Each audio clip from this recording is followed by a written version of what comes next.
तुम ही निवेदित भोजन करहि। और याद रखिएगा, भगवान सामान नहीं खाते, भगवान हमारा भाव पाते।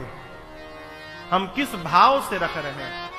एक व्यक्ति ने कहा, महाराज हम 4 रोटी लगाते हैं, भगवान तो खाते ही नहीं। 2 घंटा थाली रखो तो 4 ही रोटी रहती है, तो लगाने का क्या मतलब। आपके भी मन में प्रश्न आता होगा। किसी महापुरुष ने इसका उत्तर दिया, कहा देखो ये क्या है, कहिए। हाँ, कौन फूल? गुलाब के फूल असली है, खुशबू भी है। आप इस फूल का वजन निकाल लीजिए, सोनार के तराजू पर एग्जैक्ट निकलेगा, ठीक ना। और उसके बाद 4 घंटा इसको सूंघिए, और 4 घंटा सूंघने के बाद फिर वजन करिए। वजन घटेगा कि बढ़ेगा? बराबर रहेगा। अरे घटना चाहिए ना। आप 4 घंटे तक इसका सुगंध लिए हैं, जिस प्रकार 4 घंटा सुगंध लेने के बाद इसका वजन कम नहीं हुआ, उसी प्रकार भगवान के सामने थाल रहती है, भगवान भोग भी लगा लेते हैं और वो घटता भी नहीं है, उतना ही दिखाई पड़ता है। भगवान भोजन का रस प्राप्त करते हैं, क्योंकि भगवान स्वयं रस वैसा है। भगवान रस स्वरूप है, रसो वैसा। भगवान रस स्वरूप है, भगवान रस प्राप्त करते हैं। घर में भोजन बने तो भगवान का थाल निकले। और मेरी प्रार्थना, जिस घर में भगवान के लिए थाल निकलती हो, पहले माई बाप, उस घर के लोग जीवन में कभी भूखे नहीं सोएंगे, ये मेरा विश्वास कहता है। जहां भगवान के लिए थाल निकाली जाए, तुम ही निवेदित भोजन करहि। इस पर एक बड़ी अच्छी कथा है। अब तो नहीं रहे, स्वामी जी साकेत चले गए। पूज्य प्रातस्मरणीय पूज्य स्वामी रायेश्वरानंद जी महाराज इस कथा पर लीला में, वृंदावन में लोग लीला भी दिखाते हैं। एक घर में एक बालक का जन्म भया। वो भोजना अवतार था। भोजना अवतार यानी भोजन के लिए ही अवतार लिया था। खाने बैठ जाए तो उठने का नाम न ले। भैया अभी मैं गया था कथा गाने बेगूसराय 2 साल पहले, तो एक आदमी मिला तो पता चला कि बहुत खाता है। अभी अवस्था होगी कितना, मनोज के कितना उम्र है? 40 साल अवस्था। मन बिया का भतीजा 40 साल अवस्था। तो पता चला कि बहुत खाते हैं। हमने भैया कितना खा लेते हैं? बोले महाराज अब खुराक खत्म हो गया, अब नहीं रहा पहले वाली बात। बोले अब कितना खा लेंगे? महाराज अब क्या बताएं हम आपको।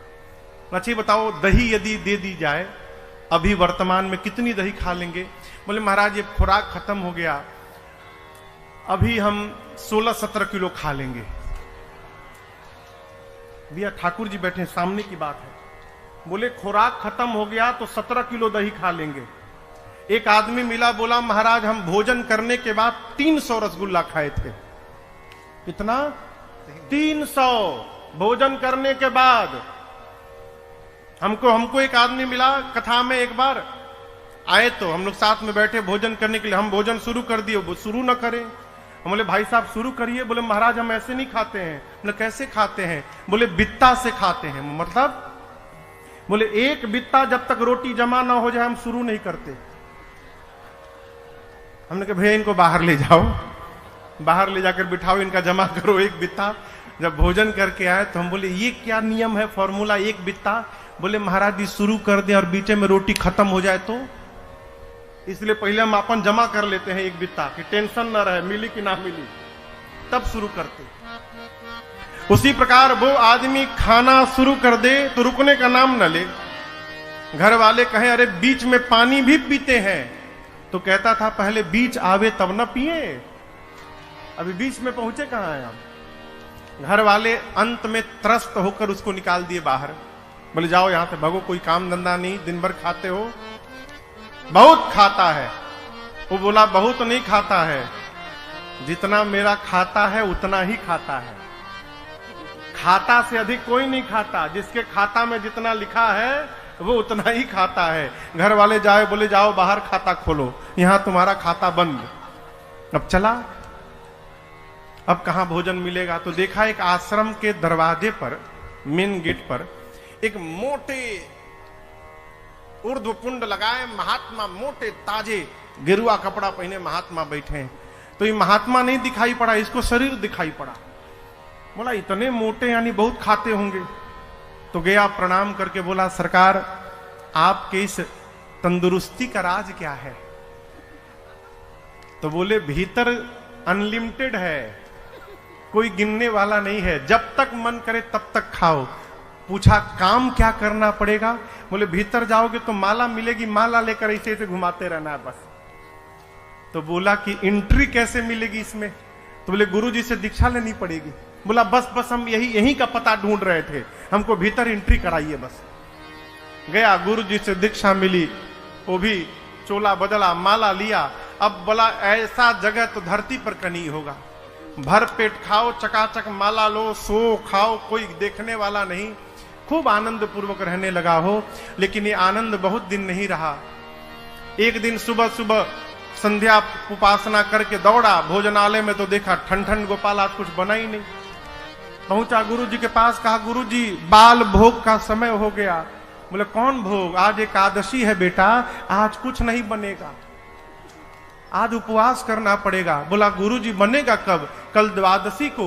बोला गुरुजी हम एकादशी रही गए तो द्वादशी तक बचेंगे ही नहीं, हम भोजन के लिए साधु बने हैं, हम नहीं खाएंगे मर जाएंगे गुरुजी। तो गुरुजी बोले छे काम करो, यहां तो बनेगा नहीं, तुम राशन लेके जाओ, आश्रम के बाहर नदी किनारे जाओ, वहीं नहाओ, वहीं भोजन बनाओ, अब पाओ, वहीं पाकर आना, लेकिन राम जी को भोग लगा के तब खाना। बोला जी गुरुजी।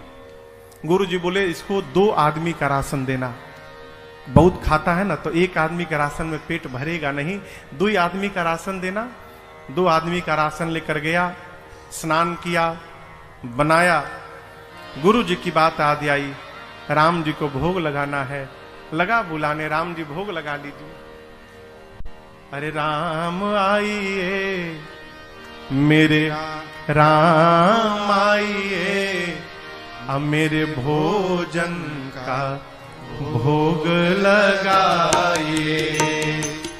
मेरे राम आइए, प्रभु राम आइए, मेरे भोजन का भोग लगाइए। हाँ मेरे भोजन का भोग लगाइए, मेरे भोजन का भोग लगाइए।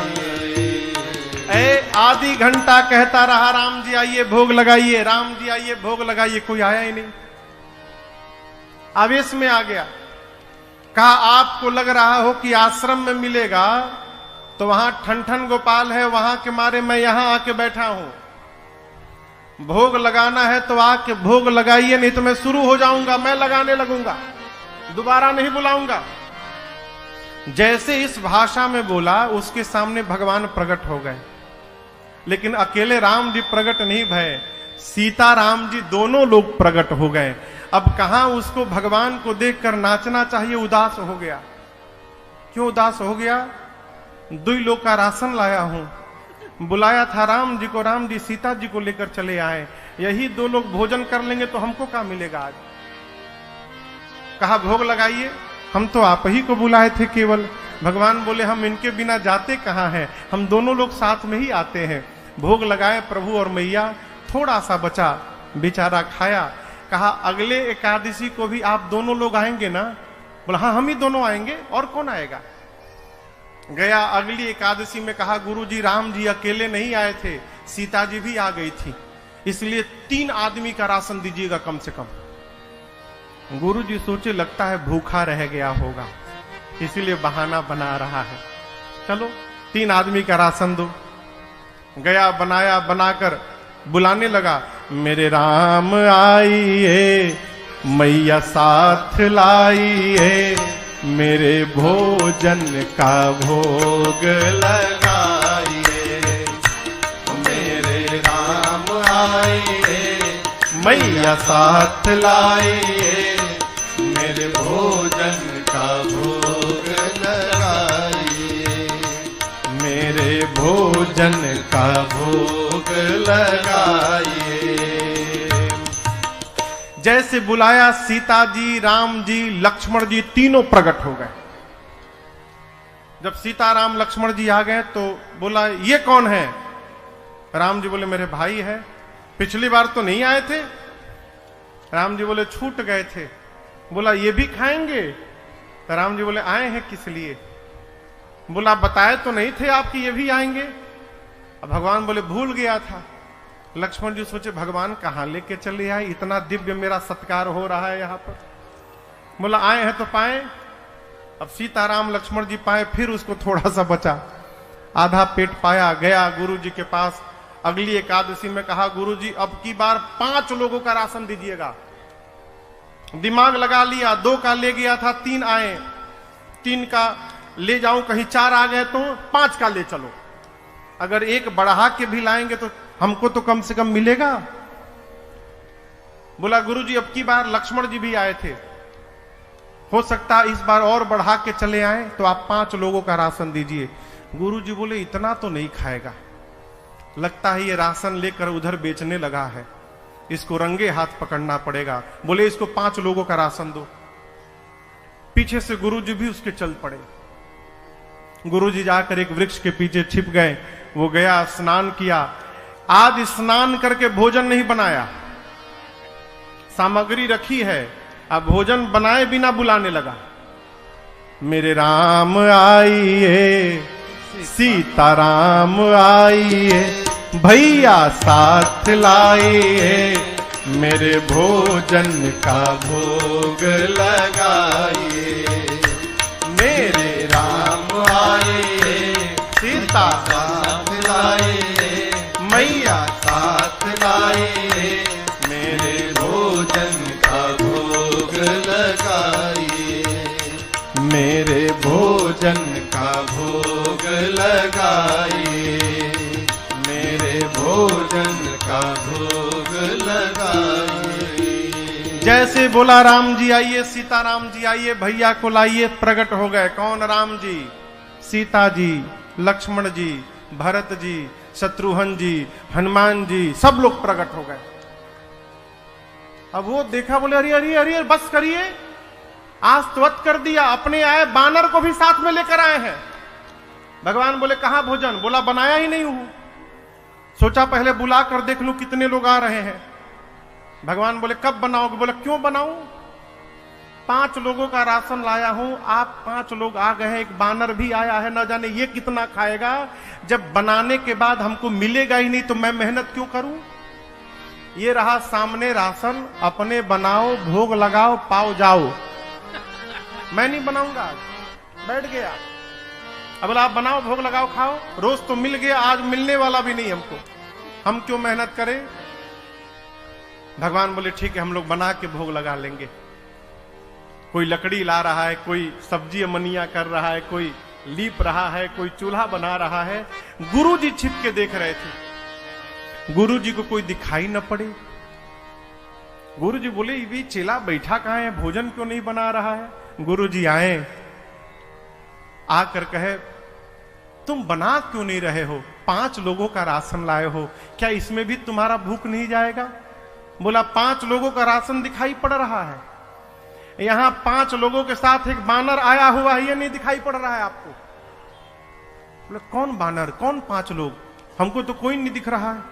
अभी और फंसा। बोला गुरुजी मानने को तैयार नहीं, इतने सारे लोग आए हैं यहां पर।